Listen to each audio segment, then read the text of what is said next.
Hello again, everybody, and welcome back to Robotics Recap, a monthly breakdown of all the news from Robotics 24/7 at Peerless Media.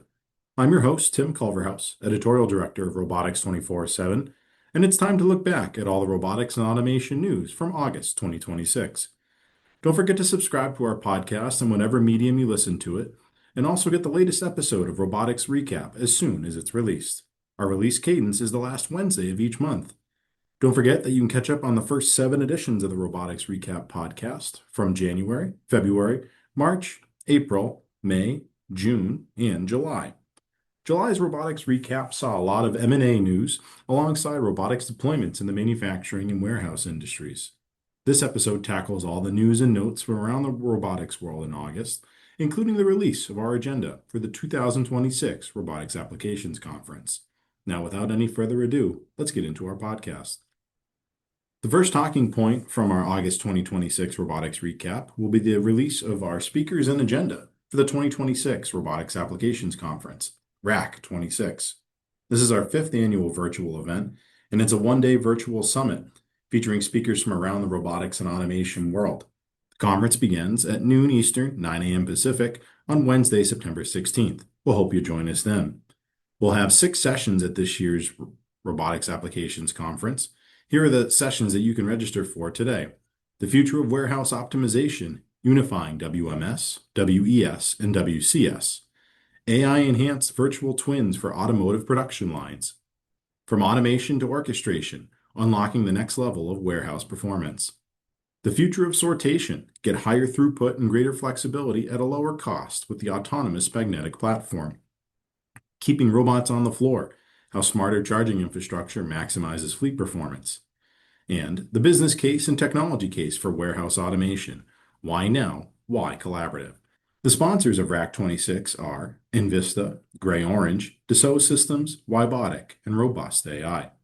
We hope you'll join us on Wednesday, September 16th for our one-day virtual event. Sessions begin at noon Eastern, 9 a.m. Pacific. Now, if you can't make it on September 16th, all of the sessions will be available on demand following RAC 26. We hope to see you there.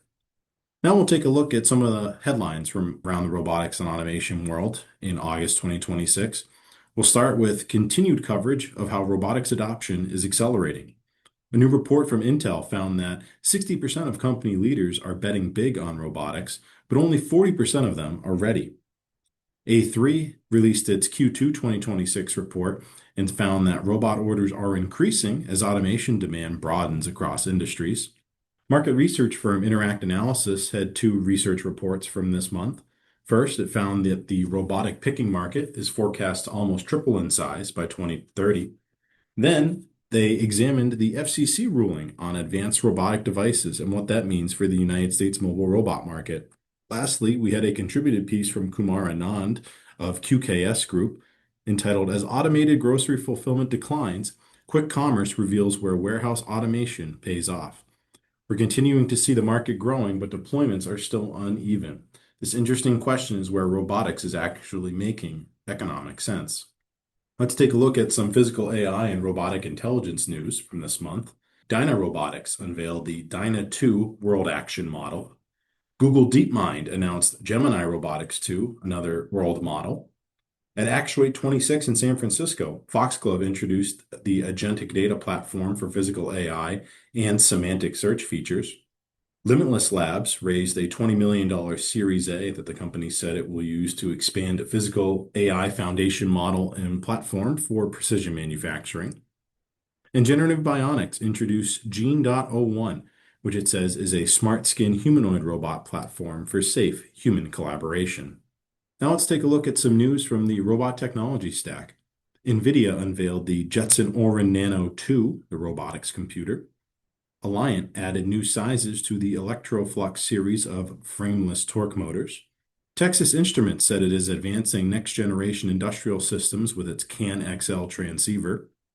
Ferrocreoform updated its laser line probe portfolio with the addition of the Quantum X and Quantum Max FerroArm series.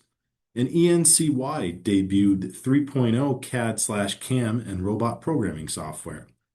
So there's a massive technology stack of compute, motors, sensors, communication, and programming tools driving all of the hype and turning the AI into physical reality.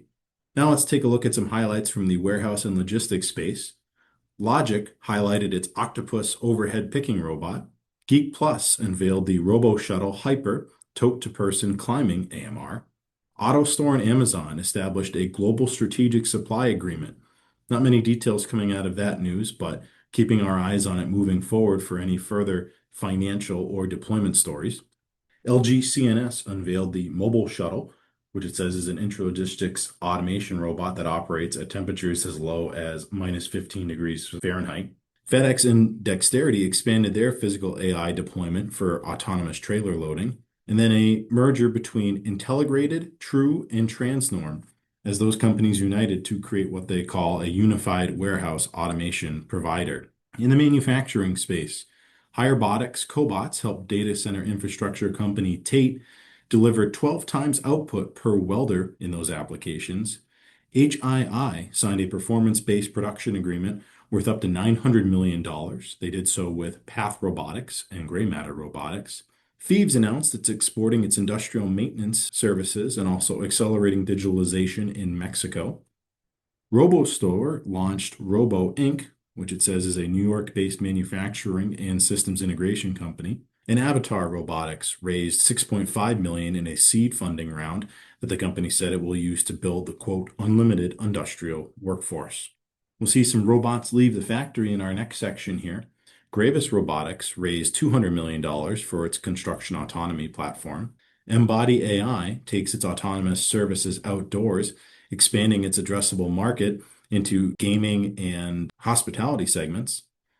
Avride announced that it surpassed 100,000 autonomous rides on the Uber platform in Dallas, Texas.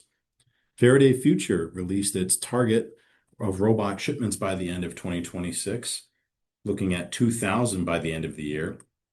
And Neurorobotics acquired Adlatus Robotics, and Neura said that it will bring physical AI into the professional cleaning segment.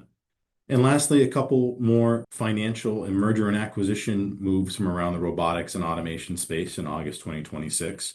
Fort Robotics announced that it will go public via its business combination with Newbury Street 2 Acquisition Corp. And Grit launched with $32.4 million in funding, and the company said it will use to build physical AI that accelerates global infrastructure build-out. Thank you once again for tuning in to the August 2026 episode of Robotics Recap. Don't forget, you can download and subscribe to Robotics Recap on the podcast platform of your choosing. We look forward to seeing you again at the end of September as we take a look at more news and notes from around the robotics and automation space. This is Tim Culverhouse, Editorial Director of Robotics 24/7. Thank you again for listening, and we'll see you in September. Bye-bye.